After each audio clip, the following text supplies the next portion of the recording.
Bonsoir à tous et bienvenue. Nouveau bilan de la maladie à coronavirus en Côte d'Ivoire. À ce jour, le pays compte 879 personnes contaminées, dont 287 guéris et 10 décès. Le point complet du ministre de la Santé en début de journal. Gestes barrières parmi les plus recommandés, le port de masques obligatoire dans le Grand Abidjan a suscité de nouvelles vocations, celle de producteurs et vendeurs de cache-nez, un business de plus en plus prisé qui semble nourrir son homme, on le verra dans ce journal. Et puis à l'étranger, au Sénégal, cette petite révolution dans la lutte contre le coronavirus, un collectif d'ingénieurs sénégalais et marocains a lancé un ambitieux projet de fabrication d'outils de protection, dont des masques en 3D destinés au personnel médical au Sénégal et au Maroc.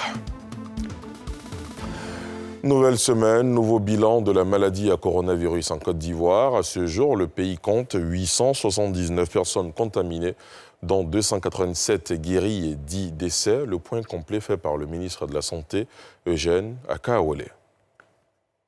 Le ministère de la Santé et de l'Hygiène publique a enregistré ce jour 20 avril 2020 32 nouveaux cas de Covid-19 sur 351 échantillons prélevés et 27 guéris. La Côte d'Ivoire compte donc à ce jour 879 cas confirmés, 287 personnes guéries et 10 décès. Nous notons le décès d'un patient de 69 ans dans un établissement sanitaire public après un accident neurochirurgical. Le ministère de la Santé et de l'Hygiène publique présente ses condoléances aux familles attristées. Face au nombre croissant de cas enregistrés dans le pays, le ministère de la Santé et de l'Hygiène publique rappelle à la population l'importance du respect des mesures mises en place par le gouvernement.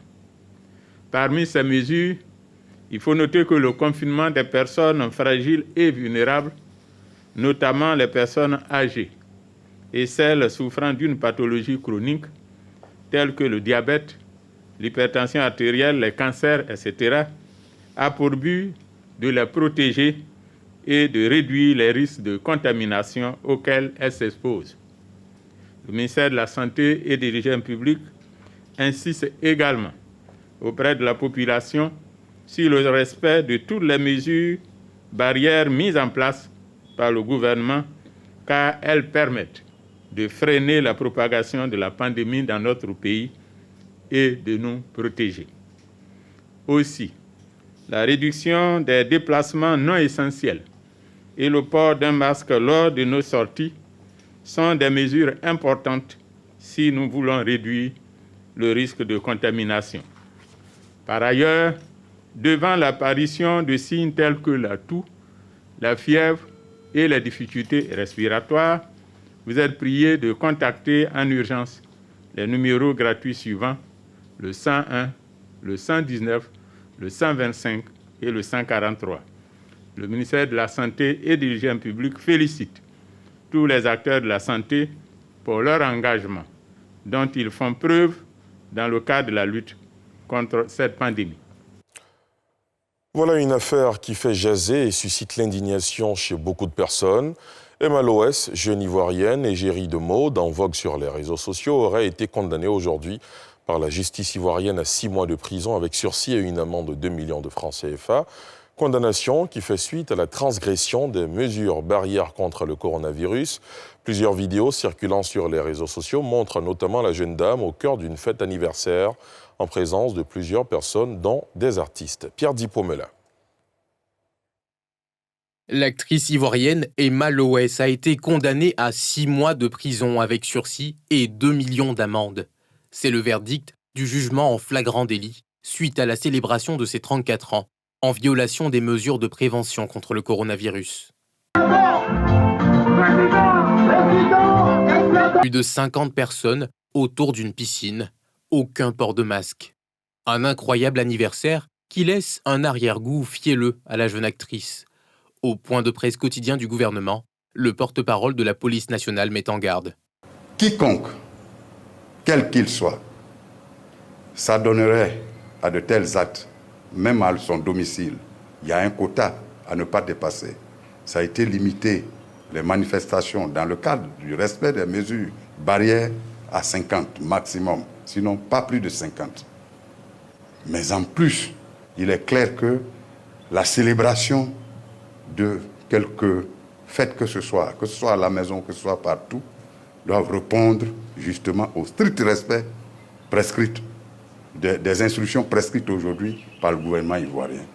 Que vous soyez celle dont vous parlez, que vous soyez le citoyen lambda, la loi est équitablement appliquée à tous.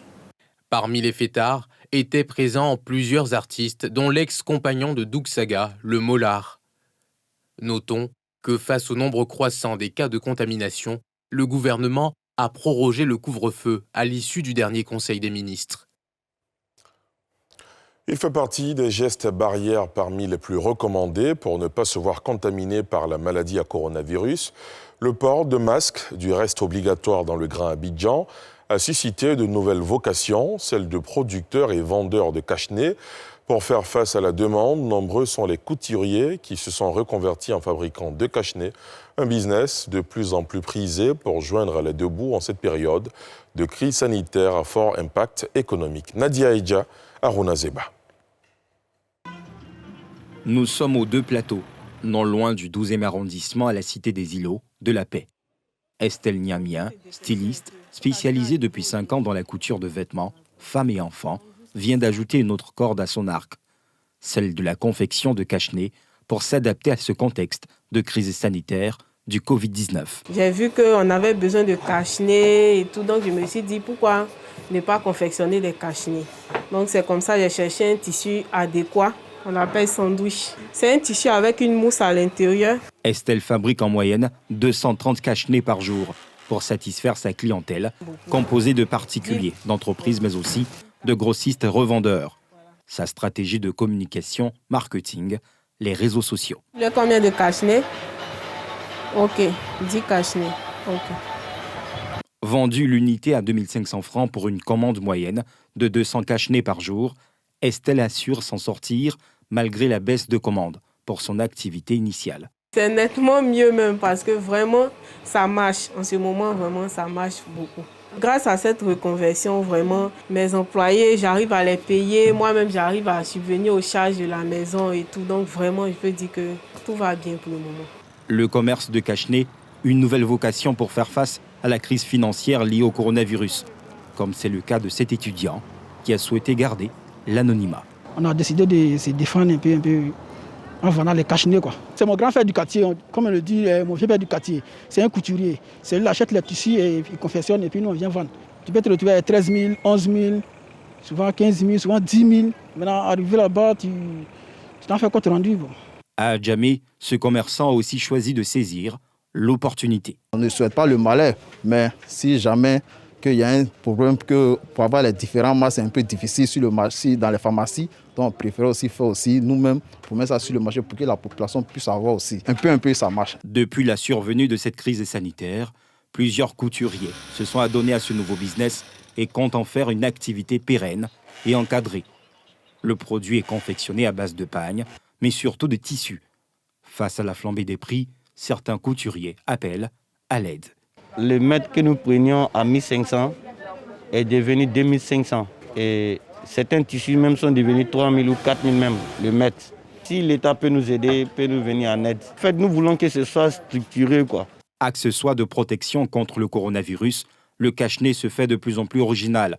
Entre le tissu et le pagne, la matière la plus insolite, c'est celle-ci. Mais l'efficacité de tous ces cache-nez reste à prouver. S'il y a des artisans qui se sont vite reconvertis dans cette crise, il y a aussi ceux qui subissent de plein fouet les aléas de la crise économique née de la pandémie du Covid-19. Beaucoup d'artisans qui vivent généralement au jour le jour vivent une vraie galère. Difficile d'avoir des clients. L'une de nos équipes est allée à la rencontre de ces victimes collatérales du coronavirus. Un sujet de Salif Yalekwe et Eric Kimon. La crise du Covid-19 met à rude épreuve l'économie ivoirienne. Les artisans, eux, traversent une période difficile. Draman Traoré, mécanicien dans la commune de Trècheville, dépeint cette triste réalité avec un quotidien marqué par de nombreuses incertitudes. Avant même c'était difficile, mais avec cette pandémie vraiment, c'est devenu encore plus difficile à 80%. Les gens viennent garer leur véhicule un mois, une semaine, ils disent qu'ils reviennent, mais sachant que c'est vraiment difficile, on est obligé de faire avec. Donc là on sort de la maison, on vient. En principe, on devait même rester à la maison pour être confiné, comme on le dit. Mais nous sommes, en restant à la maison, là, on n'aura pas de quoi quand même subvenir aux besoins de notre petite famille. Ce couturier installé dans la commune marchande d'Adjamé abonde dans le même sens. Le contexte sanitaire mondial lui impose des restrictions à son corps défendant. Depuis un certain moment, quand même, la clientèle ne vient plus. Et maintenant, c'est un peu plus difficile puisque la ressource est en train de diminuer. Bon, c'est pas facile de continuer comme ça. Bon, je dis même, j'ai décidé même de laisser un ouvrier à la maison parce que c'est pas facile de travailler. Et puis, l'argent qui sort à tout moment, c'est pas facile. Pas se débrouiller sans lui pour le moment. Ici, nous sommes au célèbre centre artisanal d'Abidjan, quartier général de l'art africain. De nombreux magasins restent fermés, des couloirs vides, bien loin de l'ambiance ordinaire. Le Covid a également imposé son agenda. Les artisans que l'on rencontre se tournent les pouces. Difficile d'avoir de la clientèle. Avant la crise, ça marchait un peu. Pas trop, on arrivait à nourrir nos familles. Mais depuis l'arrivée du coronavirus, tout est bloqué. Il n'y a plus de touristes en Côte d'Ivoire. Or nous, c'est de ça nous on vit. Il faut dire l'artisan vit au jour le jour. Nous, s'il n'y a pas de tourisme, nous on ne mange pas. Dans le cadre de la lutte contre le Covid-19, le gouvernement a mis en place un plan de riposte visant à soutenir les PME, TPE, le secteur informel et tout l'écosystème entrepreneurial. Tous ces artisans n'ont qu'un vœu, bénéficier de cette manne financière. Selon les chiffres officiels, le monde de l'artisanat touche 40% de la population active, soit environ 5 millions de personnes réparties sur 8 branches d'activité, 40 corps de métier. Plus de 30 000 taxis et gbaka ont été désinfectés et stickés. C'est une autre étape dans la lutte contre la Covid-19. Les transporteurs sont sommés de respecter et faire respecter le port du masque aux clients. Quel est l'état des lieux dans nos transports? Comment réagissent les chauffeurs, les apprentis chauffeurs et les clients? Toutes les réponses dans ce constat de Pierre Dipomelin et Tanguy Conan. Gare routière de la Riviera 2. Seules les personnes portant un masque de protection contre le coronavirus embarquent dans les véhicules.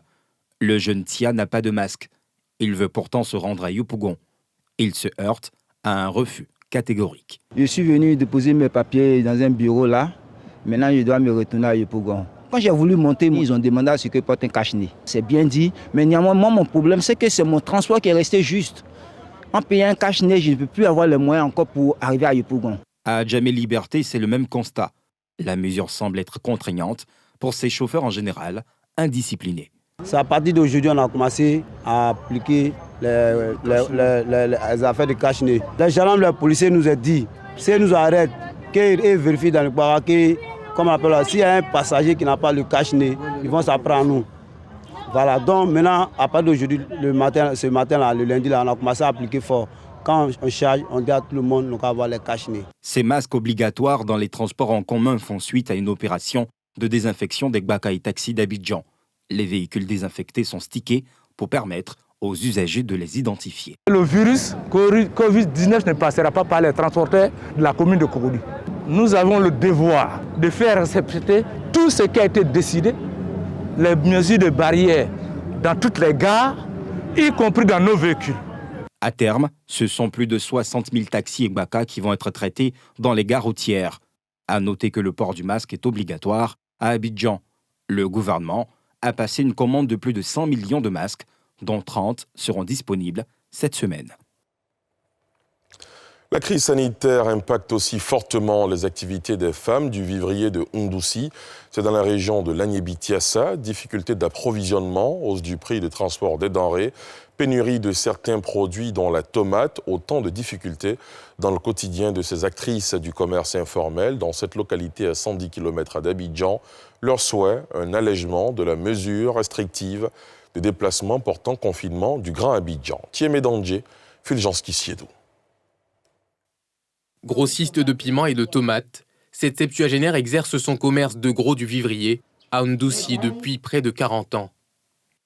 C'est ici, dans cette cour de 8 pièces, qu'elle livre les vendeuses en détail de la ville, à 110 km d'Abidjan. Mais depuis les mesures restrictives imposées par la crise sanitaire du Covid-19, son commerce bat de l'aile. C'est devenu très difficile pour moi. Les produits que je place ici viennent d'Abidjan, précisément du marché de Gros d'Adjamé, ancienne gare.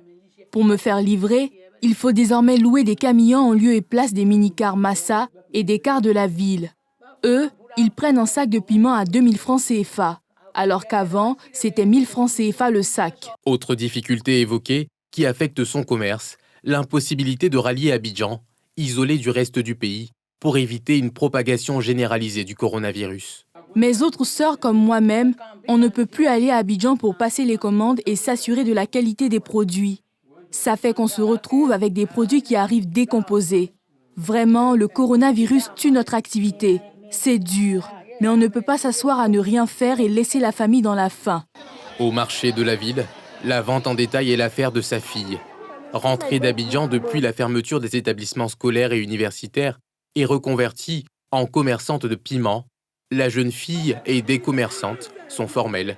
Les affaires ne marchent plus. Ça ne marche pas trop, quoi.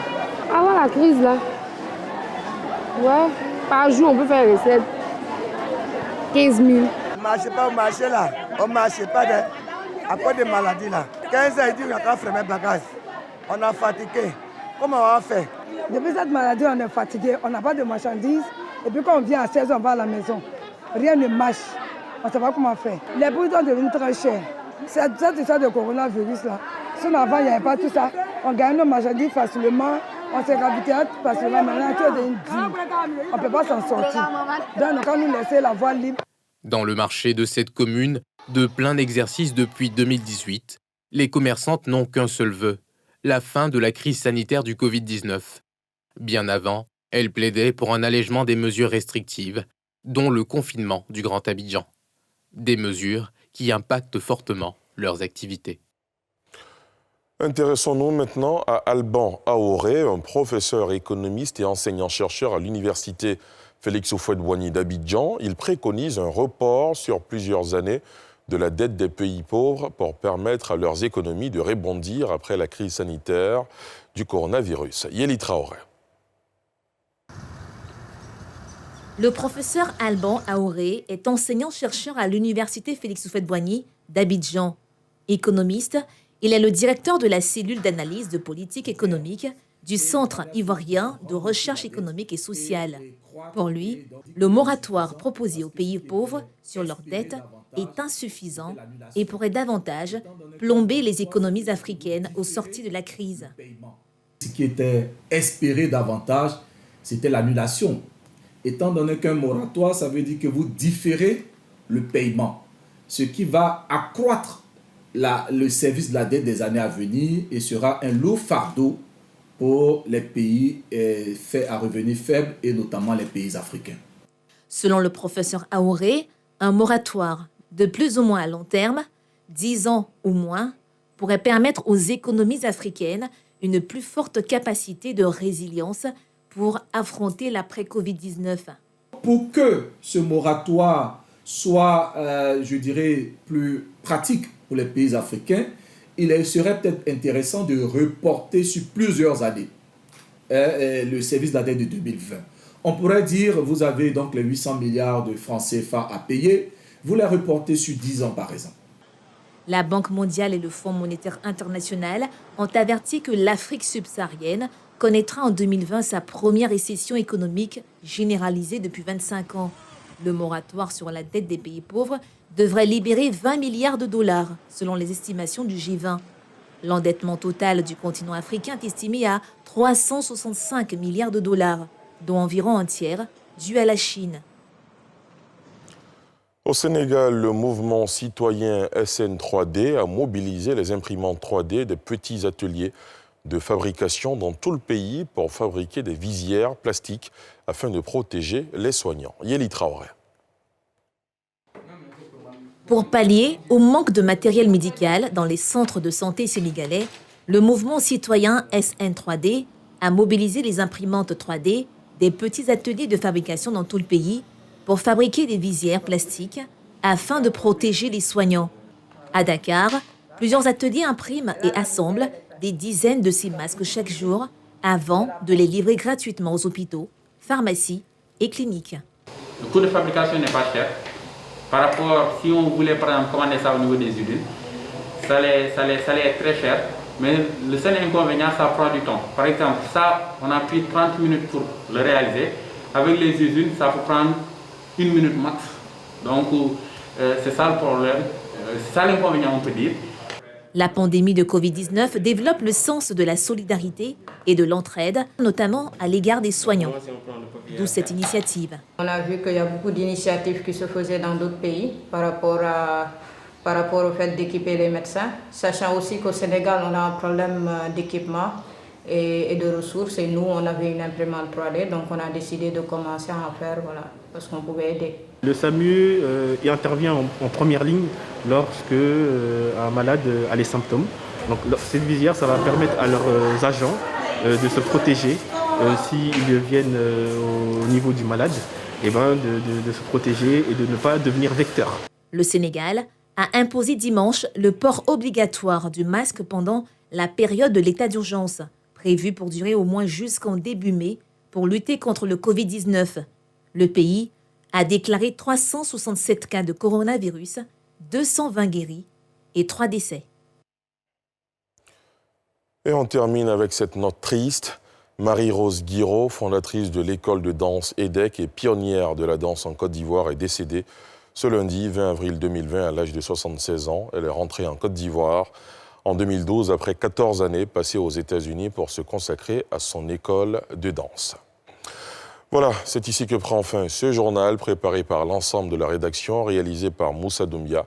Merci de l'avoir suivi. Rendez-vous demain 19h50 pour un autre numéro de NCI News.